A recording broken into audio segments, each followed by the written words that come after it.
পল্লবের বাবাকে এই ফয়সাল সাহেবই আটকে রেখেছে। বিস্তারিত জানতে সম্পূর্ণ ভিডিওটি দেখতে থাকুন। আসসালামু আলাইকুম প্রিয় দর্শক, সবার কি অবস্থা? হাজির হয়ে গেলাম দীপ্ত টিভির নিবেদিত দেনা পাওনা নাটকের 196তম পর্বে কী সব ঘটতে চলছে তার অগ্রিম খবর নিয়ে। অলরাইট, এই পর্বে আপনারা দেখতে পারবেন অবশেষে ফয়সালের চিকপাক শুনে পল্লবকে দেখা যাবে সে নিচে নেমে আসবে এবং নিচে নেমে আসবার পর ফয়সাল সব কিছু পল্লবকে খুলে বলবে। ফয়সাল বলবে এই মিথিলাকে আমার সাথে বিয়ে দেওয়ার কথা ছিল, কারণ এই মিথিলার মা বড় ধরনের একটা ঋণের মধ্যে পড়ে গিয়েছে এবং আমার কাছ থেকে 30 লাখ টাকা নিয়েছে। বিনিময়ে বলেছে যে সে তার মেয়েকে আমার সাথে বিয়ে দিবে এবং গ্রামের সবাই জানে যে এই মিথিলা আমার বউ।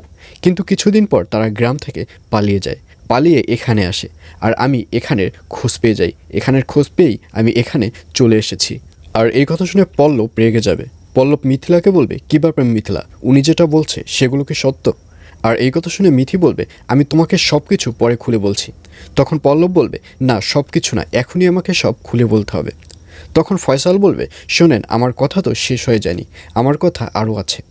আর এই কথা শুনে পল্লবকে দেখা যাবে সে যখন ফয়সালের কাছে যাবে তখন ফয়সাল বলবে, শোনেন আপনার যে কোনো একটাকে ছাড়তে হবে। একটা হচ্ছে 30 লাখ টাকা, অন্যটি হচ্ছে আপনার বউ, আর অন্যটি হচ্ছে আপনার বাপ। এই তিনটার যে কোনো একটাকেই আমার কাছে ছেড়ে দিতে হবে, বিনিময়ে পরিবেশ শান্ত হয়ে যাবে। আর যদি না ছাড়েন তাহলে পরিবেশ কিন্তু গরম হয়ে যাবে। আর এইসব কথা শুনে পল্লব বুঝতে পারবে না যে এই মুহূর্তে তার কোনটাকে ছাড়তে হবে।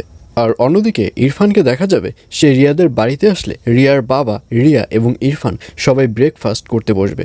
তখন কথায় কথায় অনেক কথা হবে এবং এক পর্যায়ে রিয়া আবদার করবে যে রিয়া ইরফানদের বাড়িতে আসবে। রিয়া বলবে, আমি আমার শ্বশুর বাড়িতে যাব। আর এই কথা শুনে রিয়ার বাবা অবাক হয়ে যাবে। রিয়ার বাবা বলবে, কী ব্যাপার মা, তুই এসব কী বলছিস?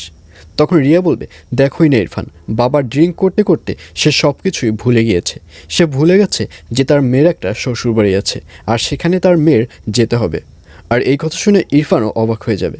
ইরফান বলবে, তুমি এসব কী বলছো? তখন রিয়া বলবে, কেন, তোমার কি নিজের কোনো বাড়িঘর নেই? আমি তো সেখানেই যেতে চাচ্ছি, আমি তোমার কোনো কথাই শুনতে চাই না, আমি এবার তোমার বাড়িতে গিয়ে ওখানেই থাকবো। এইসব বলতে দেখা যাবে রিয়াকে। আর এছাড়াও থাকবে আশ্চর্য সকল ঘটনা। সুতরাং সবাইকে দেনা পাওনা নাটকের আগামী পর্ব দেখার আমন্ত্রণ রইল।